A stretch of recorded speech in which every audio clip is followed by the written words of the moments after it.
మీరందరూ నా పిల్లలు గనక, మీరు నా శాసనాలు, నా కట్టడాల ప్రకారం మీరు అనుసరించుచున్నారు గనక, మీకు ఏ కీడు రానివ్వకుండా, ఏ సమస్య రానివ్వకుండా, ఏ ఇబ్బంది రానివ్వకుండా నేను మిమ్మల్ని సంరక్షిస్తానంటున్నాడు దేవుడు.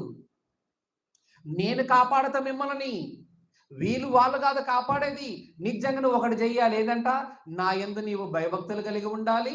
చెడుతనాన్ని విడిచిపెట్టాలి. నీతిగా నీవు బ్రతకాలి. అప్పుడే నేను నిన్ను కాపాడుతాను. అప్పుడే నిన్ను నేను సంరక్షిస్తాను. ఎందుకంటే నువ్వు నీతిమంతుడవు నా దృష్టిలో అంటున్నాడు. అందుకే నోవ కాలంలో ఒక మాట అంటాడు నోవాతోటి, ఈ తరములు నీవే నాకు నీతిమంతుడవు. అంటే తరం అనగానే తరం అంటే ఎన్ని? 100 సంవత్సరాలైతే ఒక తరం. అంటే 100 సంవత్సరాలు అనబడుతున్న ఒక తరములలో నోవహు ఒక్కడే నీతిమంతుడంట. అంటే నీతిమంతుడు ఎలా నీతిమంతుడు? దేవుడంటే భయము